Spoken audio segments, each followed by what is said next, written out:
마지막 연재입니다. 예, 백신 접종 증명서 윤리적 쟁점과 과제에 대해서 경북의대 최은경 교수님께서 발표를 해주시겠습니다. 최은경 교수님은 서울의대를 졸업하시고 동대학원에서 석사 그리고 박사학위를 취득하시고 국가생명윤리정책원 선임연구원을 거치시고 지금 경북의대 조교수로 재직 중에 계십니다. 최은경 교수님 부탁드리겠습니다.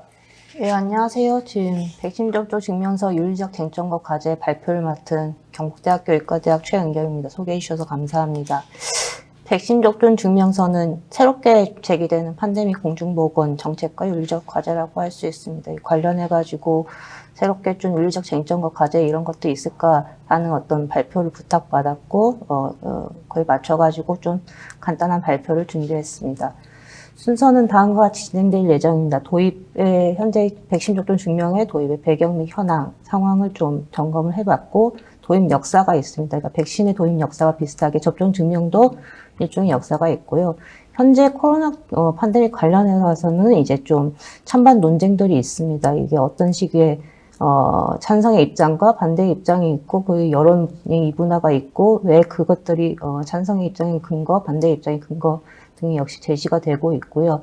그에 맞춰가지고 이제 도입을 진짜 고민을 하는 쪽에서는 이제 어떤 식의 전제 선결 조건이 있을지를 고민할 수가 있고 실제로 도입이 된다고 하더라도 어떻게 도입이 되는 것인가가 문제가 됩니다. 그래서 적용 과제를 좀 간단하게 살펴볼 수 있고 이제 백신 접종 증명이 이제 가장 큰 화두가 될 수 있는 부분은 글로벌 불평등 문제이기 때문에 그 문제를 좀 간단히 다루면서 전체 발표를 정리를 하려고 합니다.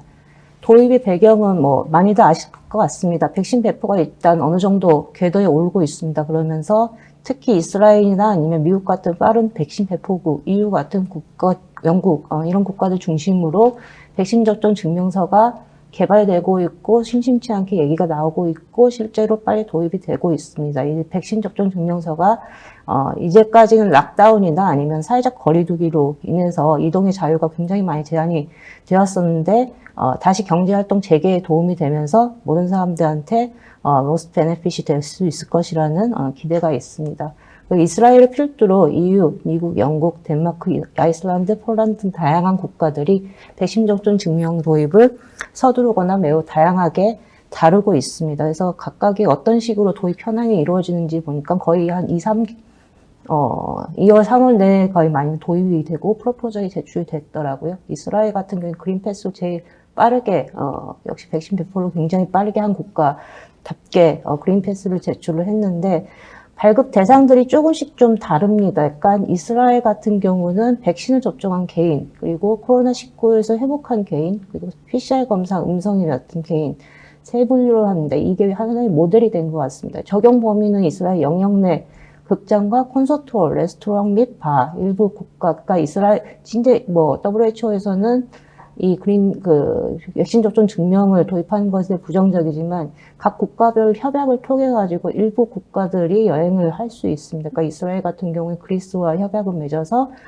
이 그린패스 갖고 있으면 그리스가 이제 입국을 허용하는 특히 여행으로 이제 먹고 사는 국가들 같은 경우에 이런 어떤 백신 접종 증명의 도입을 굉장히 좀 반기고 있는 추세입니다. 발급 주체는 정부에서 발급을 하고 민간 발급은 절대로 불가하도록 되어 있습니다. EU가 이제 그린패스 프로포절을 3월 17일에 제출을 했던데 역시 이스라엘 모델과 좀 비슷합니다. 백신 접종한 개인, 코로나19에서 회복한 개인, PCR 검사 음성인데 PCR 검사 음성은 6시간 내에 음성해야 되고 코로나19에서 회복된 개인은 사흘이었나 그랬던 것 같습니다. 모든 적용 범위는 모든 EU 국가이고요.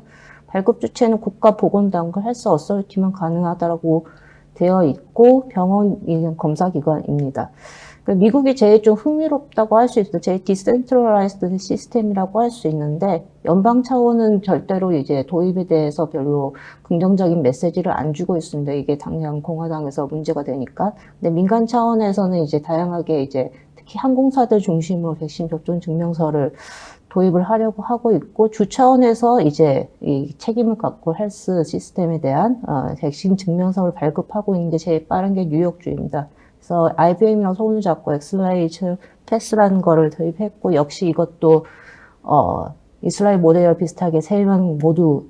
그러니까 이게 백신을 접종을 증명을 한다는 것 자체가 감염될 가능성이 없는 사람들한테 일종의 면제 특권을 주는 거잖아요. 그러니까 이게 그럴 수 있는 사람들이 다 3명이 다 되는 겁니다. 그러니까 그 감염을 전파시키지 않은 백신을 접종한 이뮤니티가 확인된 사람과 19에서 확인된 개인, 회복된 개인, 그 면역이 유지될 수 있는 어느 정도 기간이 내에 이제 포함이 되는 개인과 PCR 검사 음성인 개인 3가지를 계속 모두 포괄을 하고 있습니다. 그래서 사실 뒤에도 말씀드린 백시네이션 에시가 그 백신 접종 증명서와 이제 면역 증명서와 이게 약간 좀 혼재가 되어 있다고 좀 느껴졌습니다. 영국 같은 경우는 NHS 앱을 통해 가지고 5월 7일부터 가능하게 됐는데 이제 백신 접종 개인만 대상으로 합니다. 그러니까 코로나19 감염 경험이랑 PCR 검사 음성은 포함이 되지 않고 적용 범위는 오로지 해외 여행할 때입니다. 국내도 이건 굉장히 신중한 거죠. 또 영국의 이제 특징은 NHS가 발급을 하는 주체이고 웹사이트뿐만이 아니라 이제 디지털 디바이드를 고려해서 119 콜을 통해서도 이제 발급이 될 수 있다는 게 이제 특징이라고 할 수 있겠습니다. 덴마크도 역시 비슷한 모델인데 적용 범위는 훨씬 이스라엘보다는 좀 비필수적인 서비스, 미용실, 뷰티 살롱이나 운전학원 등을 하고 있고 역시 발급 주체는 정부에서 운영하는 웹사이트에서 발급을 합니다. 한국은 제일 이제 디지털로 팬시하게 제시를 하고 있는데요. 백신 접종 개인에 대해서만 일단 하고 있고, 지금 다양하게 이제 인센티브를 주겠다고 발표를 하고 있죠. 그래서 자가격리뿐만이 아니라 사회적 거리두기도 완화 대상이 될 수 있다고 하고 있습니다. 발급 주체는 보건복지부고 큐브라는 앱을 통해서 저도 다운받았는데, 잘 되더라고요. 개발 현황을 보면은 국제적으로는 WHO는 부정적인 입장을 보냈는데 스마트 백시네이션 서티피케이트라는 일종의 플랫폼에서 디지털 백신 접종 증명 플랫폼을 도입하는 것을 목적으로 개발을 하고 있습니다. 그래서 보안, 인증, 프라이버시, 데이터 교환의 공통 기준을 마련하고 기술 도입에 대한 가이드를 수립을 한 동시에 이제 글로벌한 백신 접종 증명 아키텍처를 신뢰할 만한 것을 촉진을 하겠다라고 내세우고 있습니다. 이거 민간에서는 세계경제 포럼이나 손잡은 코먼 프로젝트라는 게 개발에 대해서 홍콩, 싱가포르, 런던, 뉴욕을 요용할 수 있는 디지털 건강 패스를 만들고 이게 전 세계 항공사, 루프트한자나 유나이티드 에어라인 등과 파트너십을 하는데 이게 어떤 기술을 개발함에 따라서 다른 건강 정보 제공 없이 백신 접종 기록과 자기가 이것을 제공하는 거에 대해서 동의를 했다는 거 2가지가 이제 제시가 될 수 있도록 하고 있고 그 외에 이제 이 기술 자체가 굉장히 전 세계적으로 파급력이 있고 굉장히 기술 집약적이면서 동시에 프라이버시 보호원의 그런 최첨단의 블록체인 우리나라에서 블록체인 기술을 굉장히 강조를 했듯이 그런 개발이 되게 필요하다고 보고 있기 때문에 다양한 이제 IT 회사들, 오픈 소스 회사뿐만이 아니라 애플, 구글, 마이크로소프트들이 다 돌아가고 있습니다. 그렇지만 이 백신 접종 증명이 굉장히 코로나 팬데믹에서만 있었던 그냥 그런 새로운 노멀한 사건은 아니고 천연두 백신이 도입되는 그 시기부터 있었던 사건 증명이라고 할 수 있습니다. 천연두 같은 경우에는 정부에서 자체적으로 외국 여행이나 각 학교 입학 등을 앞서서 예방접종 증명을 발급을 했었고 1944년 인터내셔널 사니타리 컨벤션이라고 국제보건규약 원래 위생교육 협정을 뒤이은 만들어진 이제 현재 ICAR 국제보건규약의 전 단계라고 할 수 있는데 거기서 이미 옐로우 카드라는 인터내셔널 서티피케이트 백시네이션 오퍼 필락시스라는 것을 도입을 했습니다. 거기서는 콜레라, 황열병, 티푸스, 천연두 4가지 영역이었는데 현재는 천연두도 없어지고 콜레라도 문제가 안 돼서 황열병만이 대상이어서 현재 남미 가면 다 저런 황열병 옐로우 카드를 받아서 가야 됩니다. 현재도. 그리고 폴리오 같은 경우에 공중보건 위기 맥락 하에서 현재 사용을 하고 있고 우리나라 옛날 노란색의 이 유물들이 현재 대한민국 역사박물관 이런 데서 남아있어서 이런 것들은 현재도 쓰이고 과거에도 늘 쓰였던 백신 접종 증명이다라는 점은 여러분들한테 다시 한번 좀 말씀드리고 싶습니다. 그래서 새로운 것은 아닌데 그 뭐가 차이가 있느냐.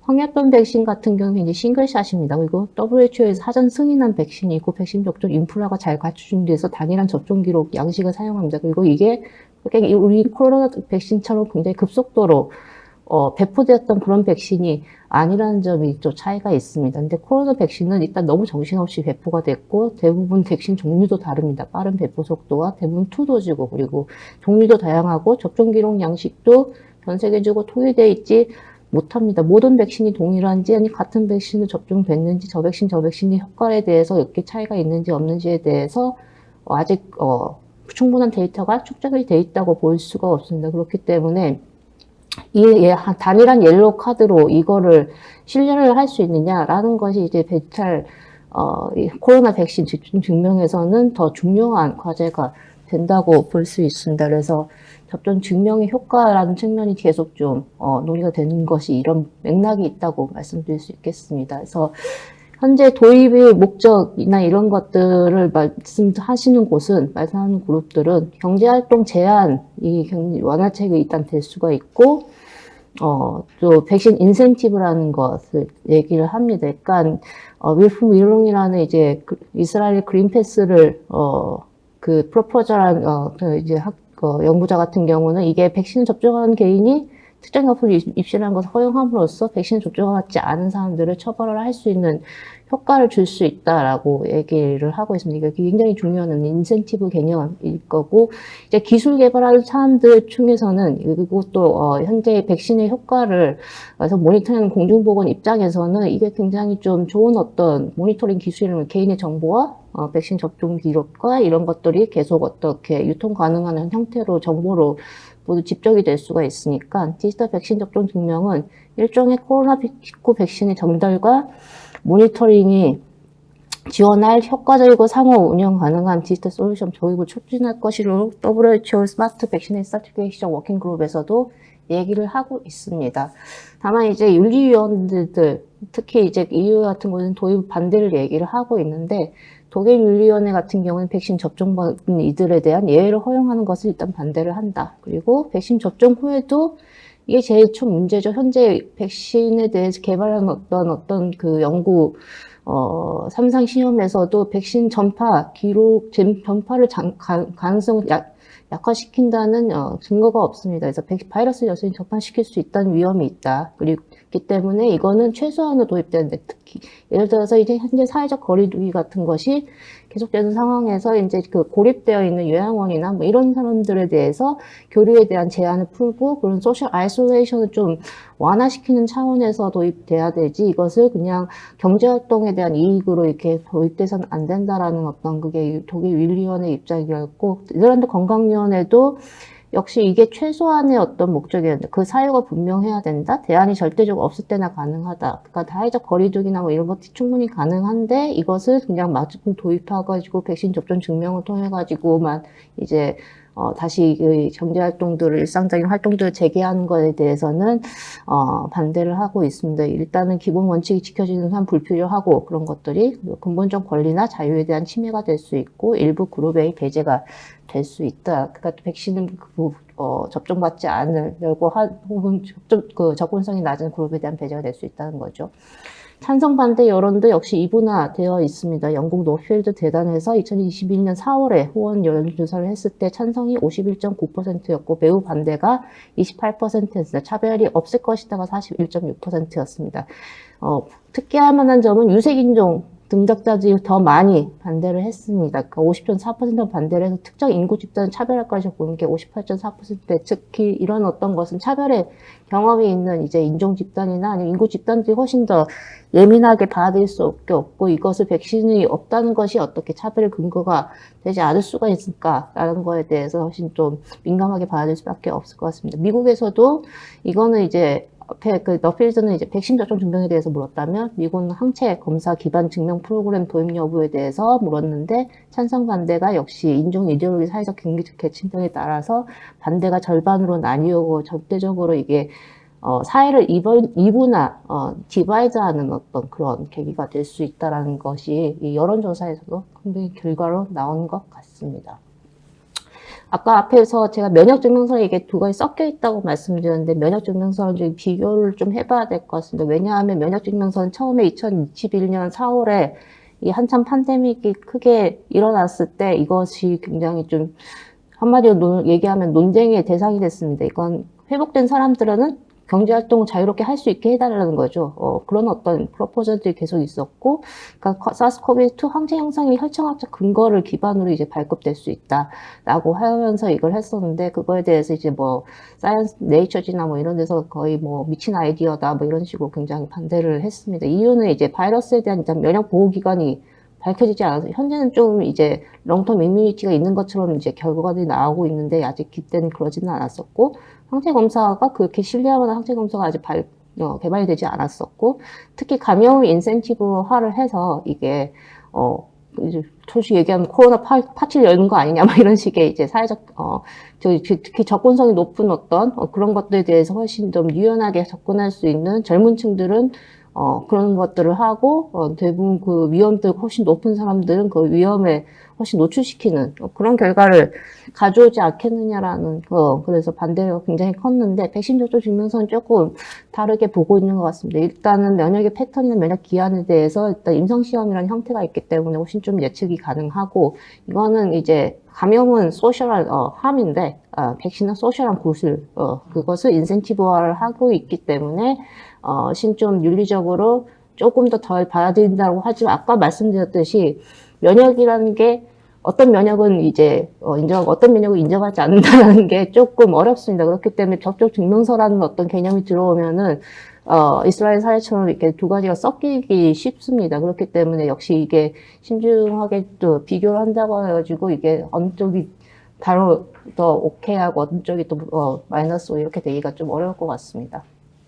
도입 찬반에 대해서 좀 간략하게 정리를 드리면, 일단은 이동의 자유가 최소한의 침해될 수가 있습니다. 그리고 그러니까 리스트 인프렌지먼트 프린시플에 훨씬 가까운 것이죠. 그래서 이것이 뭐 다른 것보다 감염에 취약한 요양원에 있는 소셜 아이솔레이션 된 인구, 그리고 그 장애인처럼 아까 말씀드렸던 그런 돌봄 서비스가 필요한 인구들에게 도움을 훨씬 줄 수 있는, 그거에 대해 접근 경로가 훨씬 더 좋아지는 그런 결과를 가져오기 때문에 훨씬 더 찬성할 수가 있고, 공공선을 촉진할 수 있다는 공중보건적 목적으로도 중요할 수 있습니다. 약간 이런 것들은 훨씬 좀 좋은 부분들, 과연 이게 접종 증명이랑 연결이 되느냐, 이동의 자유는 촉진이 되겠지만, 또 이 감염 취약한 인구를 접종 증명을 통해서 그걸 완화시킬 수 있느냐에 대해서는 약간 좀 퀘스천이 있을 수 있고요. 도입 반대를 측면에서는 과학적 근거로는 전파 방지 근거가 아직 없다. 아까 말씀드렸던. 그리고 단일한 백신 배포 가이드라인이 없습니다. 바이러스 변이 문제, 각자 다른 종류의 백신이 문제가 있기 때문에, 그리고 백신 효능 기간 아직 알지 못합니다. 현재 삼성 시안이 팔로우한 게 6개월 정도라고 하고, 이제 다음 장기 효능에 대해서 이제 막 연구가 진행되고 있기 때문에 그 문제가 있고, 윤리적으로도 제한적일 때 현재 우리나라 10%밖에 안 돼. 이 10%를 위해 가지고 우선순위를 하는 게 그러니까 도덕적으로 문제가 되는 20%가 아니면은 뭐 대학교를 문을 열지 않게 하는 게 맞겠느냐에 대해서 당연히 문제가 될 수 있고, 백신 접근성이 우리나라 같은 경우에 접근성이 낮은 인구라는 게 아직 상상이 안 될 수도 있는데, 디지털적으로 되게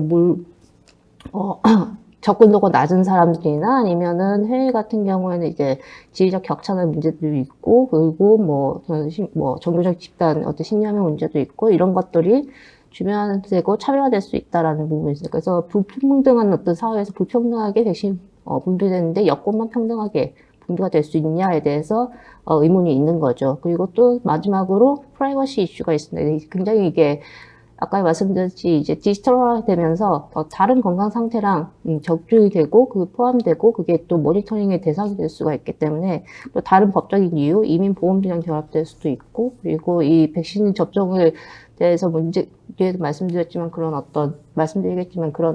다양한 어떤 사유가 있는데, 그것 역시도 연결이 될 수가 있습니다. 그래서 도입 선결 조건이라고 이제 영국 왕립의사회에서 제안을 한 것들이 있습니다. 이게 지금 나온 질문이랑 또 연결이 될 것 같은데, 코비드-19 면역 기준에 부합을 해야 되고, 백신 효과별 차이나 아니면 변이에 대한 백신 효과를 분명히 반영을 하고, 그 변이 분도에 따라서 이제 연결이 돼야 될 것 같고요. 국제적으로 표준화된 것들, 자격 증명 모델이어야 되고, 용처가 분명해야 되고, 용처 외의 사용이 안 돼야 되고, 그리고 기술 플랫폼, 상호 운영하는 기술 플랫폼 기반이어야 되고, 개인정보에 포함돼야 되고, 다양하게 이전 가능한 포맷이어야 되고, 개인과 정보에게 접근 가능해야 되고, 법적으로 여러 가지 기준들을 만족하고, 윤리적 기준으로 필수 정보 수집, 적절한 종류 및 접근법, 특정 그룹에 대한 차별, 예를 들어 임신년 여성이나 아니면 디지털 접근도 차이, 임신년 여성은 현재 백신을 맞을 수가 없으니까 이런 것에 대한 차별로 작용하지 않아야 되고, 여권 소지자들이 이용 방법 이해 숙지하고 보장하고 이 대응 수용을 모니터링 해야 된다라고 하고 있습니다. 만약 그래서 그 백신 접종 중면 공공 영역이나 아니면 민간 영역에서 이거를 적용할 수 있겠냐 질문을 할 수가 있을 것 같은데, 공공 서비스 영역에서 공공서비스에서는 현재 우리나라 같은 경우는 감염병 예방 제27조의 기존 백신 접종이 분명히 요구하는 공공 서비스가 있습니다. 유치원이나 초등학교 입학이나 아까 얘기했던 그런 것이 연성 강제라고 할 수 있는데, 해외 출국 같은 경우에 그런데 경우에는 유사하게 요구할 수 있을 것이라고 저는 생각을 합니다. 근데 추가로 만약 집회나 아니면 시위나 해외나 이런 데서 백신 접종 증명, 교육권이나 이런 거에서 요구를 한다면은 그 헌법상의 자유권이나 평등권과 이제 다툼이 있을 것이라고 예상이 됩니다. 그리고 민간 영역이 있을 텐데요. 그 회사 문제가 있습니다. 회사에서는 우리나라 산업법 제138조에는 감염병에 걸린 사람의 근로는 금지 제한할 수는 있다고 하고 있습니다. 근데 예방접종 관련해서는 예방접종 조치 의무만 이제 존재를 합니다. 근데 예방접종 이건 시키는 것이지 접종하라고 증명하고 아닌 사람은 내쫓으라는 것은 아니기 때문에 사업장 안전 목적으로 할 것이면은 다른 의무들이 좀 더 필요하지 않을까 싶고요. 그리고 의료기관 이용에 대해서는 저는 차별을 한 것은 오히려 형평성에 어긋나기 쉽고, 이거는 훨씬 더 이제 신중해야 된다고 생각이 하고 있습니다. 프라이버시 보호 이슈가 있습니다. 그러니까 백신 접종 증명은 되게 상호 운영 가능한 기술이면서 위조를 방지하기 위해 가지고 오히려 더 많은 정보를 담고 있어. 그래서 블록체인 기술 같은 것이 굉장히 각광을 받는 것이고요. 그래서 이들 또 정보를 담는 순간에는 이제 데이터를 담는 민간 기업의 핵심 의료 데이터베이스에 접근을 할 수가 있게 됩니다. 그렇기 때문에 이게 어떻게 식으로 정보가 유출될지에 대해서 모르는 것들이 있죠. 그래서 또 백신 접종 효과 및 부작용 모니터링까지 이어진다면 더 많은 개인정보와 연결이 될 수 있습니다. 그래서 백신 접종 예외가 되는 또 의학적 사유들이 뭐 알레르기 병력이나 아니면 임신 같은 것이 원치 않게 밝혀질 수가 있기 때문에 이런 것들을 어떻게 바람직하게 백신 접종 정보 제공 기관에서 프라이버시를 보호하면서 접종 증명이라는 것을 위조 변조 없이 할 수 있느냐가 이제 쉽지 않은 과제가 될 것입니다. 그래서 또 이 마지막 중요한 문제인데요. 글로벌 불평등 문제가 있습니다. 현재 아시다시피 전 세계 백신 중 0.1%만이 저개발 국가에게 집중되어 있고, 이제 거의 백신 비율을 7% 높은 국가들은 거의 다 소위 얘기하는 선진화된 국가들이죠. 그래서 만약 현재 백신을 공평하게 나누는 노력이 없다면은 뭐 그 이후에는 다 모든 것들이 다 받은 다음에 이제 저희가 나눠주겠냐, 그렇지 않을 거라고 생각이 드는 게 부스터샷 문제도 있고, 굉장히 이제 백신을 앞으로도 더 많이 활용을 하려고 하는 국가들이 생길 것이기 때문에 오히려 불평등이 심화되고, 백신 여건 실질적으로 저개발 국가인들이 재화나 영역에 접근할 수 있는 기회를 막기 때문에 더 심화될 것이라는 게 너무 좀 불보듯 뻔합니다. 근데 사실 이게 전부 문제라는 게, 이 글로벌 불평등이 더 심화되면 될수록 사실 코로나 팬데믹 종결이 더 멀어진다고 생각을 합니다. 이거는 백신 제국주의, 백신 그 내셔널리즘이 가지고 있는 기본적인 딜레마입니다. 왜냐하면 팬데믹을 계속 강화시킬 것이기 때문에. 네. 그래서 나가면은 백신 접종 증명서는 공중보건상의 목표나 보다는 저는 이동의 자유나 경제 이득이 먼저 고려된 것이 있습니다. 그러니까 아까 얘기했던 그 굉장히 취약인구 집단을 이제 돕는 목적이라는 것은 백신 접종 증명만으로 가능하냐에 대해서는 좀 퀘스천이 있습니다.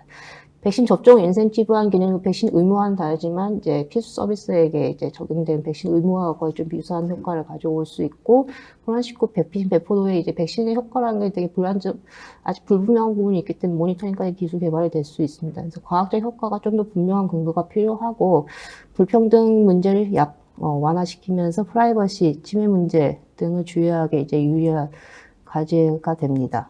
그리고 글로벌 불평등이 이게 강화될 수 있고, 이게 글로벌 팬데믹 종결에 오히려 악영향을 미칠 수 있다는 점을 염두에 둬야 된다고 생각하고 있습니다. 네, 이상 발표를 마치겠습니다. 경청해 주셔서 감사합니다. 최은경 교수님, 감사합니다. 네, 질문이 올라왔습니다. 첫 번째 질문은 변이 바이러스가 우려되는 상황에서 백신 여권에 대한 우려가 있는데 관련해 어떤 논의가 되고 있는지 궁금합니다. 여기에 대해서 좀 답을 해주시죠. 네, 아까 말씀드렸듯이 변이 바이러스는 백신 접종 증명에 이제 과학적인 어떤 근거나 이런 것들이 좀 불충분하다라는 어떤 근거 중에 하나입니다. 그래서 접종 증명의 선결 조건 자체가 이게 얼마나 변이 바이러스 때는 뭐 방어력이나 이런 것들을 입증하느냐라는 것이 문제가 있고, 그렇게 만약 선결 조건이 충분한 어떤 과학적인 에비던스 없이 만약 되고 있다면은 좀 그것도 역시 우려해야 될 부분이라고 생각을 하고 있습니다. 예, 두 번째 질문은 우리나라는 이미 증명서 앱 도입은 했는데 활용 기준이나 규정을 미처 정하지 못한 상황인가 봅니다. 하지만 코로나가 플루처럼 토착화된다면 접종 증명서가 결국 소용이 있을까요?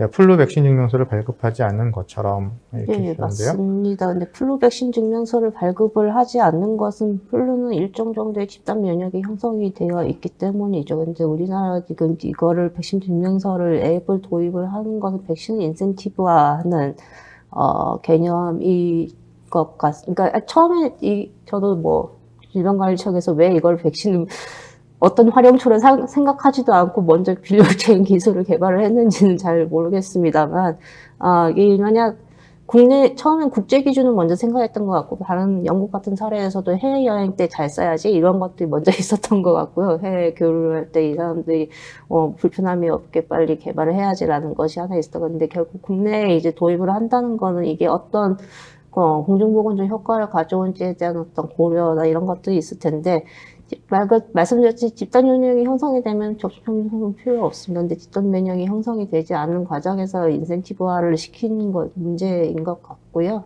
그랬을 때는 제가 얘기했듯이 그런 차원에서의 인센티브는 도움이 되겠지만, 그게 과연 어떤 기존의 공중보건 정책에 대해서 무력화시킬 정도, 다른 대안이 없는 정도냐에 대해서는 퀘스천이 있을 것 같습니다. 네. 예, 다른 질문이 더 없는 것 같습니다. 네. 예, 최은경 교수님 발표와 질의응답 감사드립니다. 감사합니다. 네.